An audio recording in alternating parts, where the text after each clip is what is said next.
met you in the summer.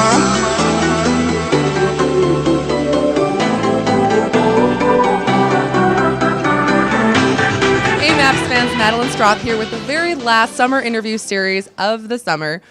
I'm here today with head equipment manager Andrew Dvorak and head athletic trainer Bill Murray with the Missouri Mavericks. Thanks for being here today, guys. Thank you. So, Bill, a lot of people think that once the hockey season ends, all the work ends, but we know that's not true. So can you take us through what you do during a typical off-season? Sure. The work does not end. The only thing that ends typically is the games, obviously. We look after players and their postseason injuries. If there's any rehabilitation, sometimes there's some postseason surgeries involved, and we see those players through their rehabilitation process. We follow up with players in terms of off-season workouts, conditioning programs, etc.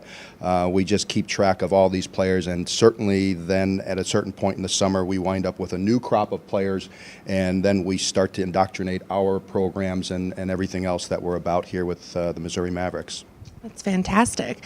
And Andrew, we already got a preview of the jerseys for this upcoming season. Can you talk to us a little bit about what goes into designing those jerseys and how you're involved in that process?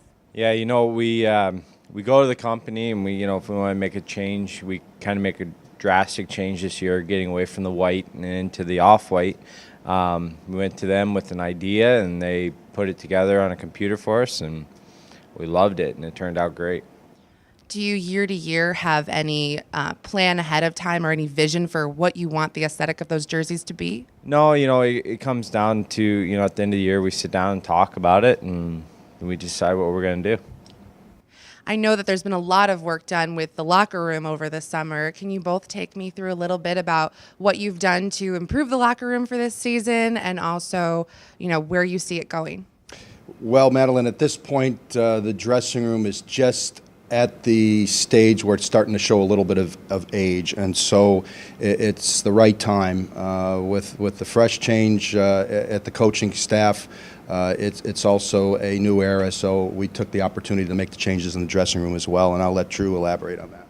Yeah, we put some new carpet down in the locker room, new logo, some new paint went up on some door jambs and some walls, and we're making changes to areas that needed it, and it's really it's turned out well. The bathroom area is being remodeled. The kitchen area is being remodeled, and as Drew said, lots of fresh paint, which really brightens up. And speaking of brightening it up, the just new set of light bulbs as well with a higher wattage really changes things. What's the importance to having a locker room that not only looks professional but is clean, and what can that impact have on a team, and what are some of the essential things that have to be put into a locker room year to year? Well, it's not only important that it's functional from a player and staff aspect, but it's also an asset for the organization. It's a selling tool, if you will, because there's tours and fans that will be brought through at various times. Obviously, we're using it as a backdrop for this very interview. So it's multifunctional. It has to have those features, but it has, if it's a jewel, which we believe it is, then it can also be an asset for the organization from a selling standpoint as well. Andrew, can you talk a little bit about equipment? And as far as during the summer, do you order equipment for players ahead of time or as they're signed, or how has that process worked? Yeah, at the beginning of the summer, I put in my orders for gloves and pants and helmets. Pretty much, ballpark it. It usually works out well because you've gone off of what you've ordered the years before. And then during the summer, as guys start getting signed, I'll get in contact with them just to get the basic information to get my database built, just for cross-reference for skates and gloves and pants and everything like that. That way when they walk through the door, it's hanging in their stall and ready to go for camp. In terms of jerseys, going back to that for a second, do you order just one or two jerseys for every player, or how many jerseys do you have in stock for each player? Because I know they get torn, they get ripped, and how is that worked during the season when things like that happen, where a jersey is torn, and how do you replace it and go about that? Well, we do one set of jerseys for everyone, and if they get torn, then I get on my sewing machine and fix them up. We try to get through and we'll switch them out every once in a while if they're bad, but pretty much we just one set for everyone.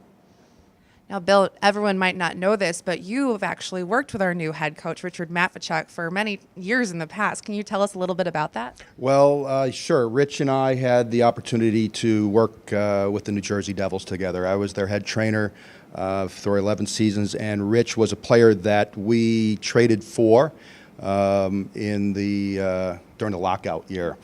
So my first year with Rich was the 05-06 year, the season back from the NHL lockout, and we had a lot of success and a lot of fun together as well. So, Andrew, I know that you're a fantastic equipment manager when it comes to hockey, but do you have any experience with other sports outside of hockey? Yeah, when I was in Richmond, Virginia, I worked AAA baseball during the summer. So I would go from hockey during the winter, and then as soon as summer started, I went right to baseball. And as soon as baseball was over, hockey started. So, those were long years for my wife. She was a hockey widow during the winter and baseball widow during the summer. I also help out with the Kansas City Chiefs here in town. It's fun. It's different. I never experienced football before, and now I am, and it's fun. Do you have a preference when it comes hockey, baseball, football, or an order that you prefer them in? Probably a hockey, baseball, football. Well, great. Well, thank you both for sitting down with me today. That's the last episode of the Mavericks Summer Interview Series. I'm Madeline Strath.